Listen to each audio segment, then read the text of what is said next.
and the work that we get a chance to do together on a bipartisan basis. Of course, what brings us here now is this immediate humanitarian crisis.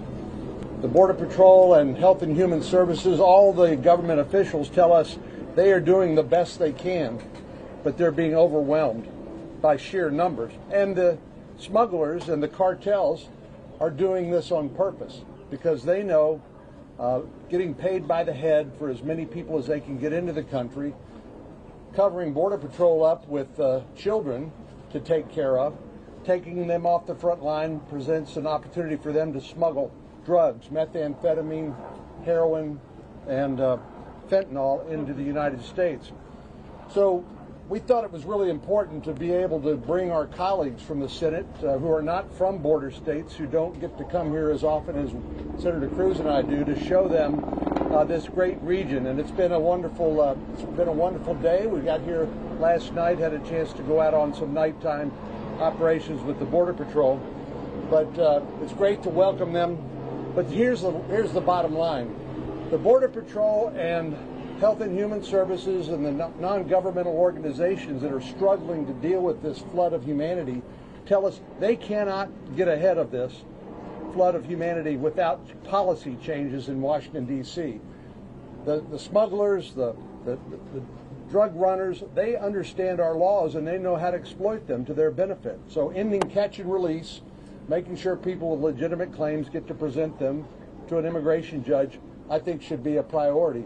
And then perhaps we can begin to look at other parts of our broken immigration system. But I'm very proud of the fact that we had such an enthusiastic turnout among all these great colleagues in the United States Senate. I'm glad they're here. I think you'll hear from them. They had a great educational experience.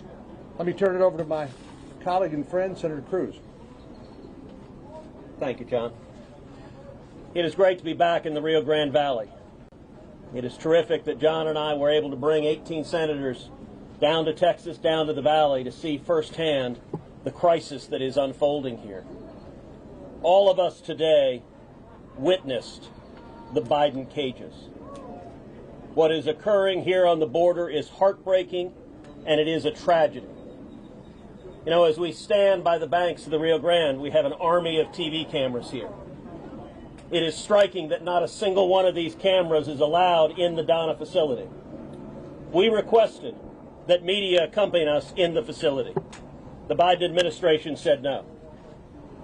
The Trump administration had allowed media inside facilities like that. The Obama administration had allowed media inside facilities like that. The George W. Bush administration had. The Bill Clinton administration had.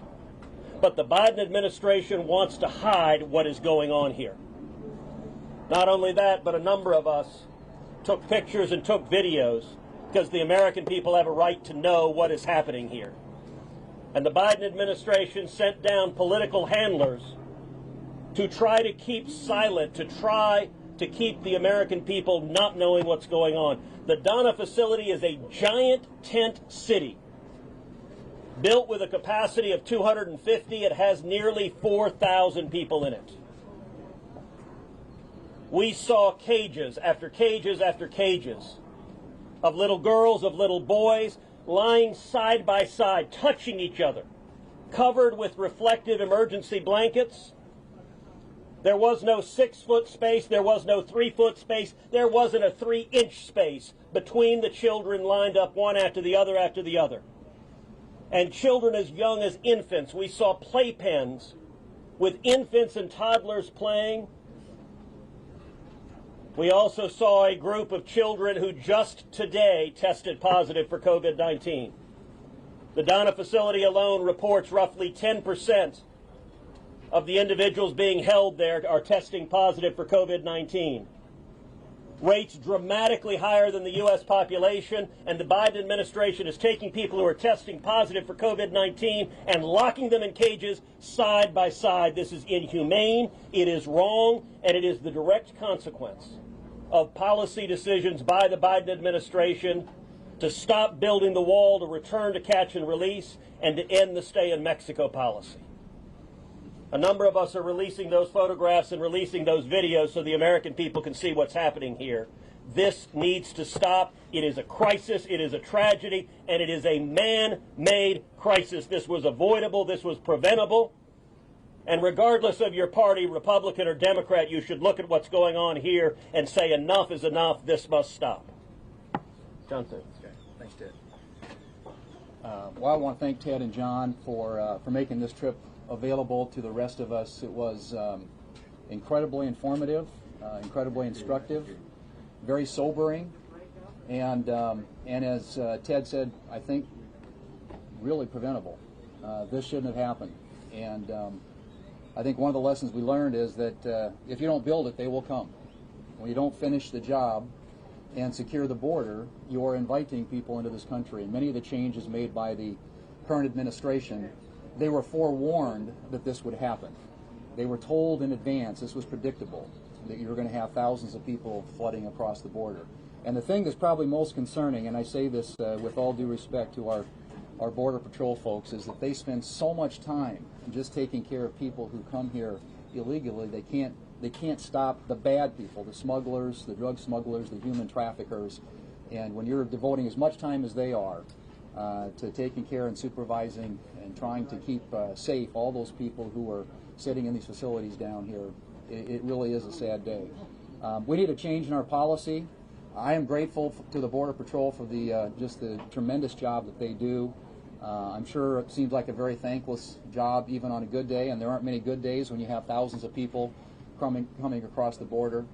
But we appreciate their work. They're trying to keep our country safe and secure. We need to help them by putting good policies in place and getting away from these failed policies that have been implemented by the Biden administration and that are leading to this crisis on our border. Thanks. We learned from the Border Patrol that they were asked a long time before the inauguration of the new president their advice on how to handle situations at the borders.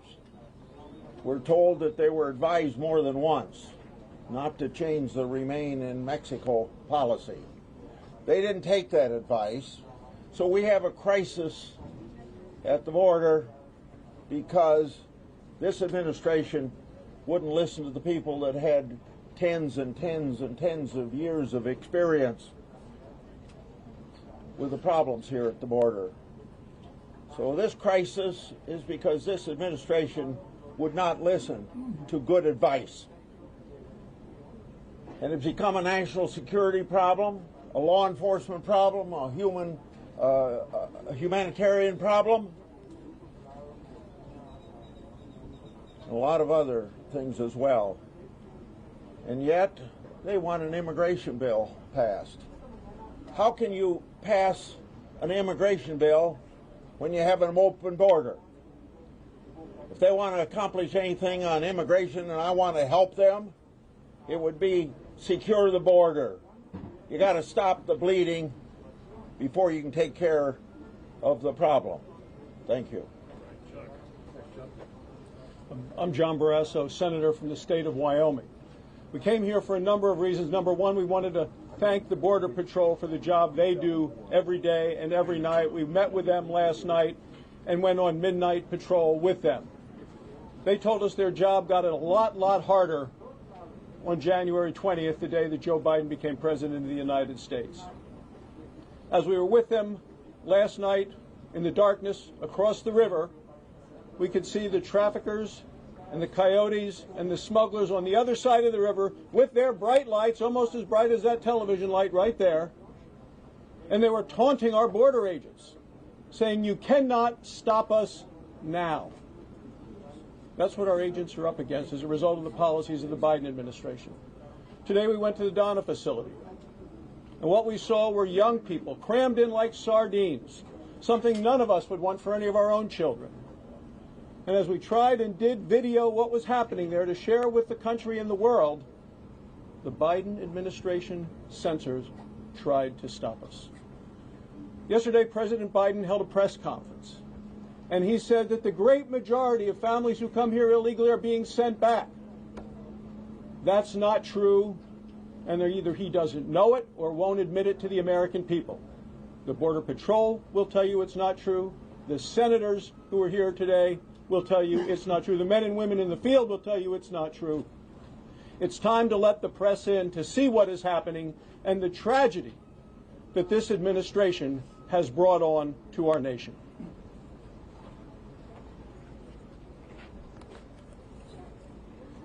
Mike Braun from Indiana, hundreds of miles away. We see all this on our own TV sets back home, and there's no substitute for being here. This was an unforced error on the part of the Biden administration, and when you look at what underpins it, it's that caustic political environment we've got, that if one side is doing it, and it happens to be going well, the other side wants to undo it. And that moment I'll take back, that I'll never forget, is what Senator Barrasso just talked about. To think that you got the brazen statement when we're there, when the Border Patrol is there at midnight, that they're going to keep coming and they're going to get the best of us. That is a sad situation, and I'm hoping that there's enough political will on the other side of the aisle to do what they should have done in the first place, and that's not to try to fix something that wasn't broken and go back to what is working. And you can tell just today in daylight, helicopters, state trooper boats, Border Patrol, and there was something that just happened between when we went upriver and back. That's how tough it is.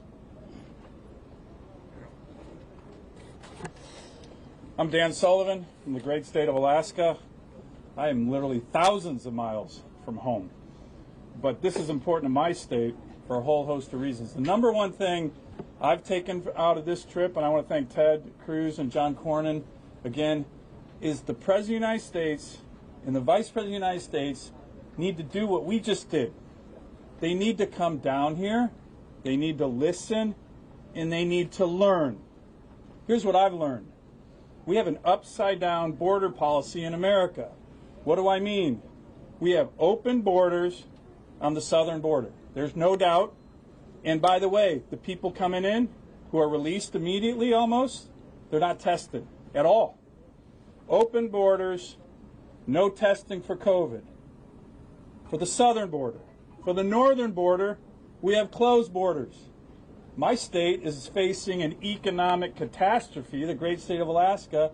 People want to come travel there even after being vaccinated, and we have that border closed. What we need is the opposite. A closed border here for the time being and an open border on the northern border. That's what the President and Vice President will learn if they come down here like we did and learn from the people. Ted and John, this is the most informative trip I've ever taken, and that's saying a lot. Why are 18 senators here? Because it's the biggest issue facing the country in many ways right now. So what have I learned? They knew. If the Trump administration had been told something and they did the opposite and it blew up in their face, everybody would be asking the Trump administration, what did you know and when did you know it? So I'm going to help you here with your reporting. Mr. Hastings, who's a two-star Border Patrol leader, told us that he briefed transition members of the Biden administration as to what would happen if you do away with the Remain in Mexico policy. He told us they briefed the Biden administration what would happen if you changed the Title 42 laws to allow unaccompanied children to come here and not be sent back home. Everything they said would happen happened. So if you don't do it, I'm going to do it. I'm going to find out who he talked to and memorialize that conversation and hold them accountable, because they knew, and when they say this is Trump problem, they're lying. This is a problem of their own making. What else have I learned? That Joe Biden, the president, made the problem worse yesterday.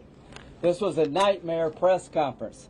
He told everybody, don't worry, we got crowded facilities. We're going to build 5,000 more beds in Texas at a military base. So how does that play in Central America? We're going to expand the number of people they can take. He said when a child has a phone number on their wrist, we're going to call the family member and unite that family. This is uniting illegal immigration. So the last thing I learned is that we're complicit as a nation in human trafficking. What did we learn last night?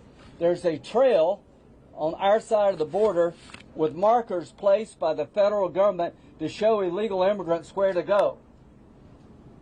That we're transporting people who pay to get here the last mile with your taxpayer dollar. It's costing about $800 a day per child.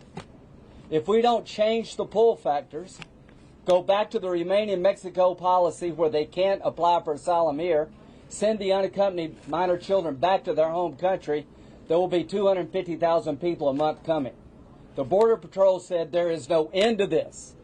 So Vice President Harris, this is your job to fix. I promise you I will work with you, but you cannot possibly understand your job unless you come here. The last thing we're going to do is introduce a resolution praising the men and women of the Border Patrol and the Customs Department. I've been to Iraq and Afghanistan 56 times. Our soldiers serve in incredibly tough conditions. What we're asking the men and women of the Border Patrol to do is inhumane. They have to deal with things that I don't know how they make it through the day. I don't know how their families stay together. So we owe it to them. Finally, the President said, I'm not going to apologize to anybody about my policies. Mr. President, you need to apologize to those whose job it is to secure the country for making their job impossible, and most importantly, you need to change. I'd like to follow Lindsay and tell you what I learned. First of all, those signs that he was talking about, it's a big old yellow arrow. I called it the Biden arrow, showing illegal immigrants how to come into this country. But I've been down the border a number of times during multiple surges, 2015, 2018, 2019. Back in 2018, 2019, the big issue was we didn't have the facilities. We were overwhelmed, and so we couldn't follow the law and release unaccompanied children in the hands of HHS within 72 hours. It was taking 7 days, sometimes 10 days, and that was a big issue. And we were all wondering, how could we solve that problem? What I found out last night, that's not a problem right now, because the Biden administration has set a goal for Customs and Border Patrol to process and release people in an 8-hour time frame. 8 hours. That's not even a speed bump. It's a go slow zone on a path to illegal entry into this country.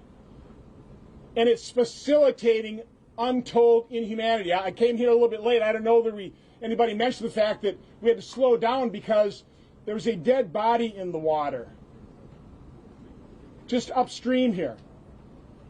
There's nothing humane about that treatment. Nothing whatsoever. My final point is because Vice President Harris served on my committee. I saw how she asked questions of federal law enforcement, these people that we do need to thank, and thank their families for their service and sacrifice. She was never interested in securing the border. Instead, what she did is she actually compared a federal law enforcement agency, ICE, to the Ku Klux Klan.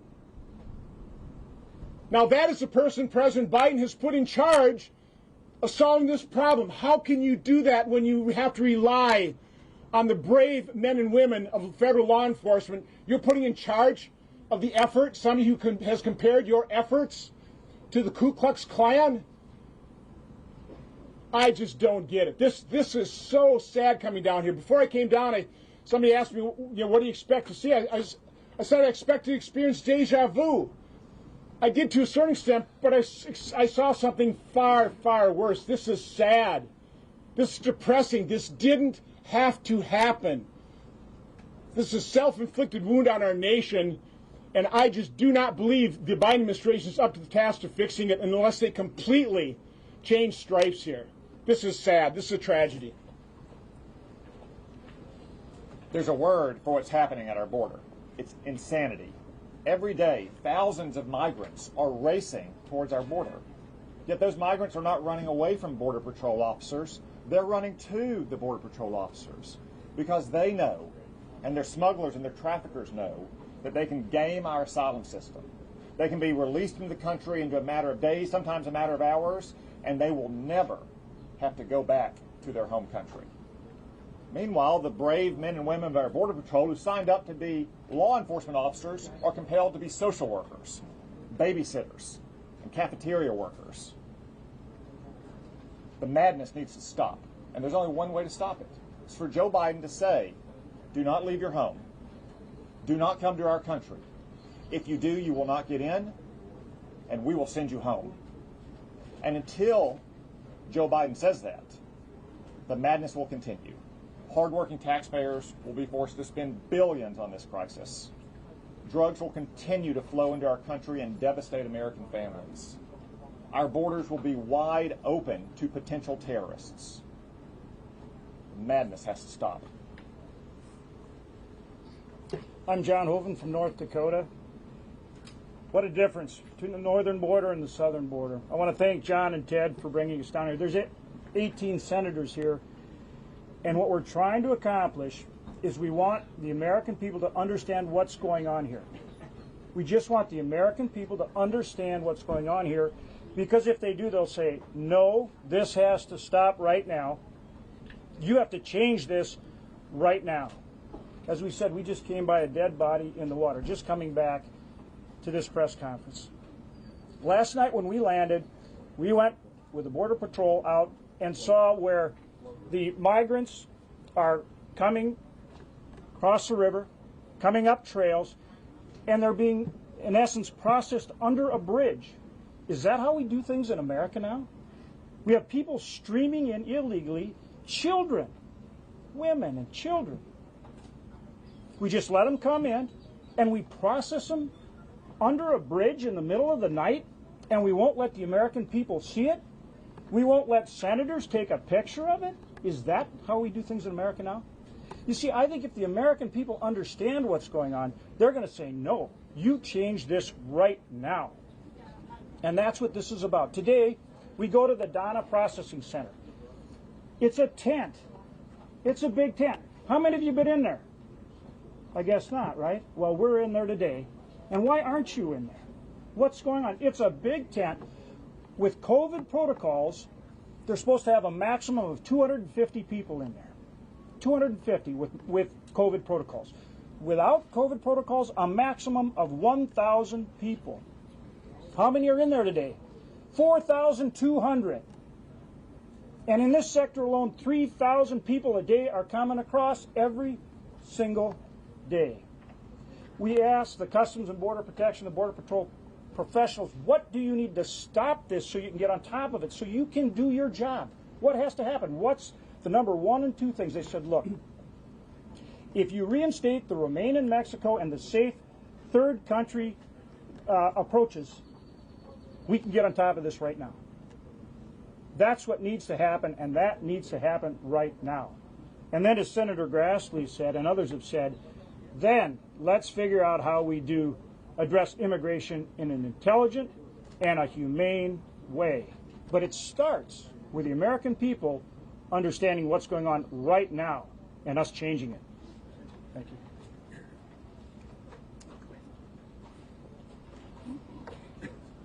I'm Cindy Hyde-Smith from Mississippi, and the men you see behind me, they're here to help us solve a problem. I'm here to help us solve a problem. We have talked to these Border Patrols, and they have told us how overwhelmed they are, how overcapacitated they are. These guys have a hard job, and you know, they were just beginning to get a little relief before these policies changed. They were just about to be able to say we've got a handle on most of this just before these policies changed. I'm a mother. I have a daughter. And after visiting where these kids are being kept that are close to my daughter's age, the stories we are hearing are beyond horrifying that's happening to these young girls. We have a job to do. We've got to go back to D.C. Not only do we have to save this border, we've got to save this country. Tom Tillis from North Carolina. A lot of my colleagues have covered the tragedy here. Can you imagine how any president or vice president, given the facts that we presented here, and these are facts, ladies and gentlemen, you can go out to our websites, and I hope that you will, and share this information with the American people. 2-year-old and 3-year-old children sitting alone at a bench unaccompanied. They called them playpens, but they were actually holding areas for little babies. I've got pictures. My colleagues have pictures. Go out there, report this to the American people, and maybe the president will take notice. And the next time Vice President Harris is asked if she's coming to the border, instead of laughing and saying, not today, get down here, get informed, and recognize you've got a crisis and it's on you to fix it. And we stand ready to help. My name is Mike Lee. I'm a senator from Utah. I'm about 1,500 miles from home. But in a sense, I feel at home here. I spent 2 years living here as a young man in the early 1990s. I learned to love the Rio Grande Valley as if it were my own home, but in many ways, my heart is still here. I don't think I ever imagined back then, spending time as I did, hanging out in this very park, that one day I'd come back here as one of 18 U.S. senators, touring facilities along the U.S. border with this kind of misfortune, with this kind of deliberateness in bad public policy. We're a nation of laws. We're a nation of immigrants. We need to be both. We don't have to choose between one and the other. In fact, we know from sad experience that if we cease to be either, we will cease to be both. It was a tragically moving experience, one that I hope each and every one of you, as members of the news media, will have, as painful as it is, to have the visits that we've had over the last 18 hours with the poor men, women, and children, especially the women and children who have come across, who have been trafficked, 30% of whom are estimated to have been subjected to sexual assault in the journey. Meanwhile, over the last month, it's been estimated that these drug cartels are making $14 million every single week, smuggling them, abusing them, and contributing to an environment of lawlessness. Lawlessness is not compassion. Open borders is not an answer to enabling a thriving of the human condition. Somos una nación de leyes. También somos una nación de inmigrantes. Podemos ser los dos. Debemos de ser los dos. I'm Senator Steve Daines from Montana. You might ask, what's a Montanan doing here in the southern border? Well, I represent a state, a northern border state, that has a southern border crisis. What we haven't talked much about yet today in this press conference is what's going on with the drugs pouring across the southern border. It's a zero-sum game down here in terms of what's going on with our Border Patrol. They have a limited number of resources. In fact, we've deployed some of our northern border resources here to help out in the southern border.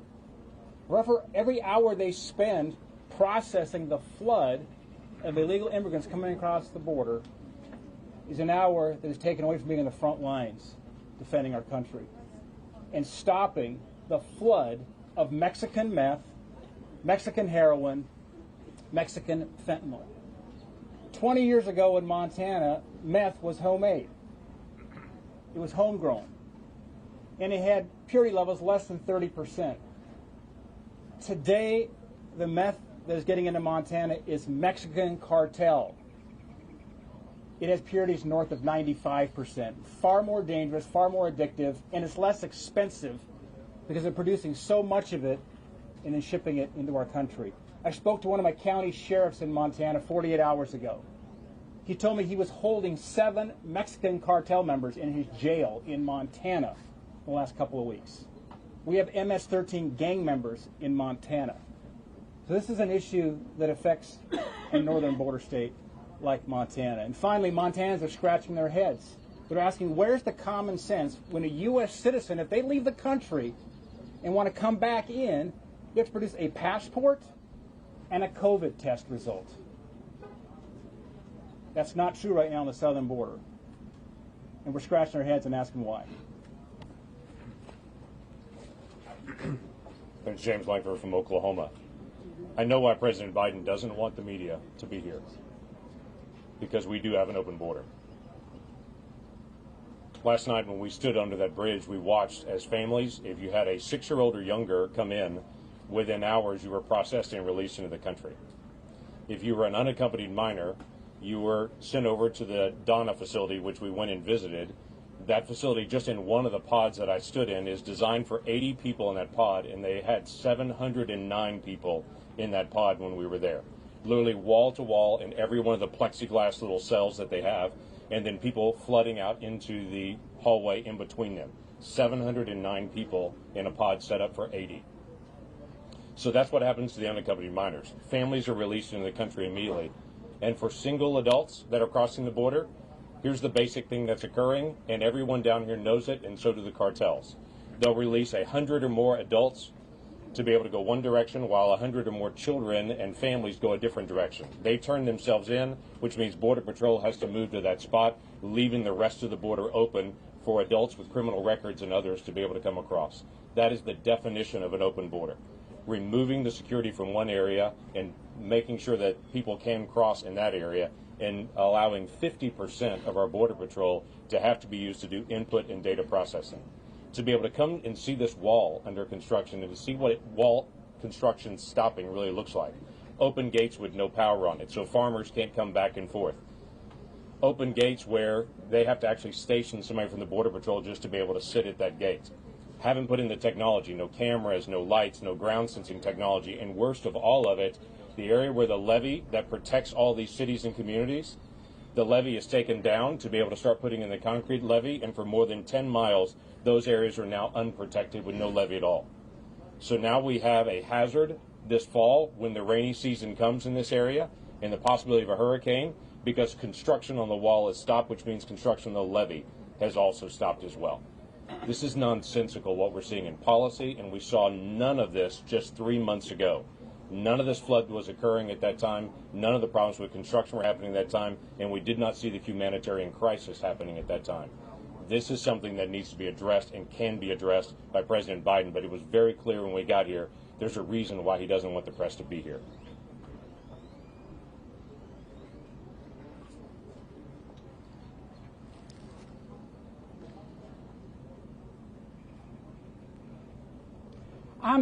I'm sorry that they won't allow you to see what we saw. I'm not sure there are words in English to describe it.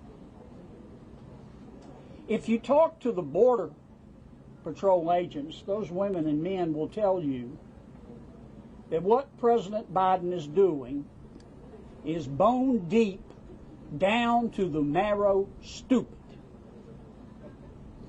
They want to go back to the border practices and the border security that existed on the day that President Biden was inaugurated.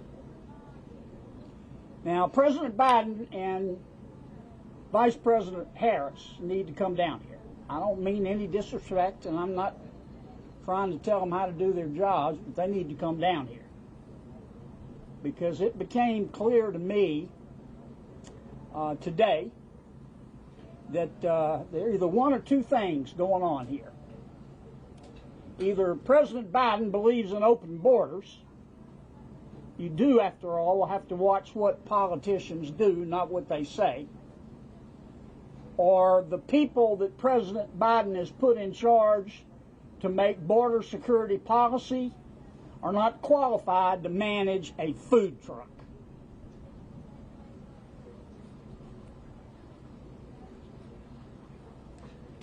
Thank you very much. Coach Tommy Tuberville from state of Alabama. Spent a lot of time down here recruiting the Rio Grande Valley as a football coach. I've seen things happen down here for years. I'm just an American. I believe in this country. I can put one word to this. I'm embarrassed. I'm embarrassed for the taxpayers of this country, what I've seen the last 24 hours. It brings tears to your eyes to see what's happened. And let me tell you something, this ain't a Democrat or Republican problem. This is an American problem. For years, we've been kicking the can down the road as a federal government, not taking care of this border, and we should have. We finally elected a president, Donald Trump, because he got elected because he said he was going to fix it. And he was trying to fix it. And he was unelected. Now we've had a guy come in. Let's change it all. Border Patrol says, just give us a game plan. Don't do anything. Please don't do anything until you tell us what you're going to do so we can prepare. They didn't give them any preparation. They changed it. And what a mess. What a complete mess. It is, like I said, it is embarrassing that we have let down the American taxpayer, we've let down the people of Mexico, and we've let down the people of South America, that we put them through this. And if we don't change it, folks, like you just heard from everybody here, I'm the last one. If we don't change it, it is going to get 10 times worse. You're going to have thousands of people die, and you're going to ruin a country that was built on loyalty, dedication, and compassion. But this country ain't strong enough to withstand what's getting ready to happen. They need to let y'all in so you can report it. And I hope to God y'all report what you see if they let you in. Thank you very much. Hell of a job, Pepperville. All right, we'll take a couple of questions. Good afternoon. So I do have some data here. If I could just very quickly go over it, I'm not going to go over everything. But in fiscal year 2019 in May, the Southwest border migration apprehensions, according to Customs and Border Protection, were more than 144,000. Again, that's fiscal year 2019, and I do have it right here. That's exponentially higher than fiscal year 2014, 15, and so on. So my question is was it a crisis in 2019, and is there truly just one solution? So it was a crisis in 2019, and President Trump tried very hard to solve it. He tried to work with Congress. He tried to work in a bipartisan manner. A number of us here were working very closely with President Trump to solve it. There was a court decision called the Flores decision that was mandating the release of children and family units, which was in turn serving as a magnet for bringing more and more children, putting them in harm's way, causing them to be abused, sexually abused, and physically abused by human traffickers. And President Trump tried to work with Congress to fix it, and congressional Democrats had zero interest in fixing it. They said they would not work to do anything. And I'll tell you what turned it around in 2019 is the president negotiated a deal, the Remain in Mexico policy, with the government of Mexico. It was a landmark deal that provided that when people came illegally from Central America through Mexico and they applied for asylum in the United States, that they would remain in Mexico while the matter was proceeding. And that caused the numbers to drop, and drop dramatically. Last year, we had the lowest level of illegal immigration in 45 years. It worked. The policies were working. And what did Joe Biden do? He came in and immediately tore up this international agreement with the government of Mexico. And he has caused, last month, we had 100,000 people intercepted illegally coming into this country. This month, we're on path to have 140,000 people intercepted. There are 15,000 children in custody right now, and those numbers are rising, and they are rising because of the Biden administration's mistakes. We have time for 2 more questions. For decades, Republicans have blocked any effort of meaningful, comprehensive reform on immigration for decades, all of it. People aren't going to want to stop coming to this country. They clearly do. Quite rightly, everyone here is proud that America is a nation of immigrants. So what are you going to do to solve this challenge long term? Well, the premise of your question isn't right. We are a nation of immigrants. That is absolutely right. My father came to America from Cuba in 1957. He was 18 and he couldn't speak English. He had $100 in his underwear. We're a nation that is built by people coming here seeking freedom. And there's no nation on earth that is more generous, more welcoming to immigrants than the United States of America. But there's a right way to come. The right way to come is legally, following the rules, following the rule of law, coming here legally. The wrong way to come is putting children in the custody of human traffickers. These are vicious transnational criminals. As several folks told you, we just saw a dead body floating on the Rio Grande coming by of someone who died, crossing, no doubt, with a trafficker. This is inhumane, what is going on, and the Democrats have made decisions. Joe Biden and the Biden administration have made decisions that are causing these people to suffer, and to do this in a pandemic is particularly irresponsible. In Harlingen, the illegal immigrants being released are testing positive for COVID-19 at a rate 7 times higher than the U.S. population. This makes no sense. Just very quickly, instead of asking a Republican or a Democrat, why don't you ask the people in charge of policing the border what the problem is? Rather than making a political statement and a question, why don't you walk right over there and ask the guy, what the hell happened? We got a chart. I'll give it to you. This was June right here. See this spike? It was big. What did Trump do? He told Mexico, we're going to put tariffs on all your products unless you allow us to have asylum seekers stay in Mexico. What happened? It went down to a 45-year low because nobody's going to pay $20,000 to come to Mexico and wait for 4 years. The day the first plane load of kids went back to Central America, the unaccompanied minor problem went to a 45-year low. So why don't you do your job as a reporter and ask the professionals what the hell has happened in the last couple of months, and they will tell you. They told the Biden administration, if you do what you're planning, we're going to lose control of the border. They were right. I want to know who they told, and I want those people to be held accountable. I'm not going to give this up. I voted for every comprehensive immigration bill that's ever come out of the United States Senate. It is impossible for me to sit down with Dick Durbin and negotiate any solution to people already here, because if you legalize one person until you fix this problem, you're going to have a human tsunami. It will be another signal there, come to America, welcome. Don't ask us, we're politicians. Ask these people over here what has happened, why have they lost control of the border, and they will tell you.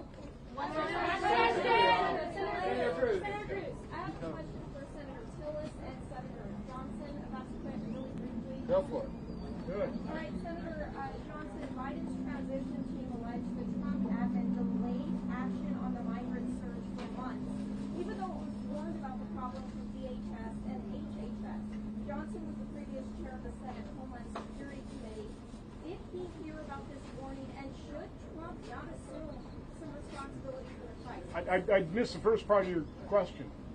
Sure. Biden's transition team alleged the Trump admin delayed action on the migrant surge for months, even though it was warned. So my question is, did he Lindsay, give me my graph.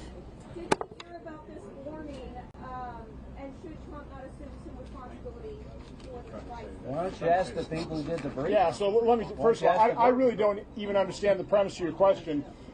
I've been working on this chart for a couple of years. It shows cause and effect. I will send it to all of your offices. And again, the fact of the matter is yes, there's a huge surge for a number of reasons. Deferred action on childhood arrivals. You had the Flores reinterpretation where it applied to not only unaccompanied children, but accompanied children. There are a number of things that caused this crisis, and then President Trump and his administration fixed the problem. That's the point we're trying to make. And rather than following those policies where we basically had this under control so we could take the next step, we were controlling the border. We could finish the fence. We were so close to taking that first step of having a secure border so we could address comprehensive immigration reform. Instead, President Biden ignored the advice of professionals, blew up all of these reforms, and now we've got this crisis, which is far worse today than it was even in 2019. We've had a day of over 6,000 people. 6,000 people. That's more than a caravan. That's a large caravan per day. How do you handle that? Put yourself in the men and women's shoes here that have to deal with this. How do you handle 6,000 people a day? Come on, it's a crisis. Yeah. Hold up a second. You can finish. Hold up. Is it now time to pursue a more comprehensive? I know you're co-sponsoring the Secure and Protect Act. Yeah. If you think we should do a more comprehensive immigration reform. Well, absolutely, but the table stakes are here, exactly what Lindsay said. The reason that President Trump did have a crisis, to the first question asked, created by a court decision, he fixed it. What we've done, we just had a meeting just last week with Democrat members. Lindsay and I were there and other members. And we said, if you want to talk about immigration reform, we're prepared to. We have a crisis at the border. We have to understand, again, listening to what the folks on the ground are telling us and making sure that we have policies that secure this border. You cannot possibly have a credible immigration reform proposal in Congress until you fix this crisis down here. Thank you all. Senator, hold on a sec. Senator Cruz and I are enormously grateful to all of our colleagues who came down here with us about 18 hours ago, and you've heard their remarks and answered your questions. Many of them have to catch an airplane to leave, but some of them may be able to hang around, so you might be able to catch them on a one-to-one basis. But thank you all for coming. Appreciate it. Thank you, press.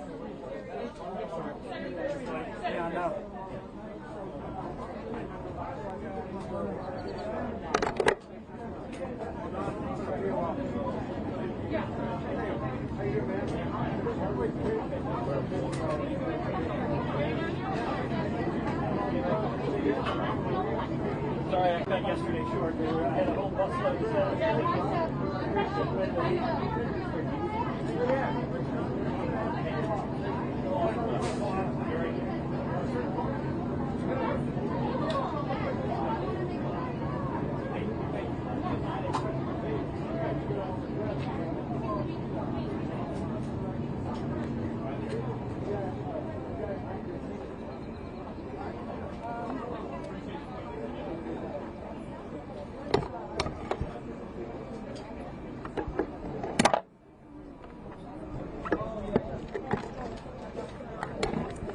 Hey, I have to catch my flight, but text me, call me. Yeah, for whatever. Sure. Okay, thank you. Yeah.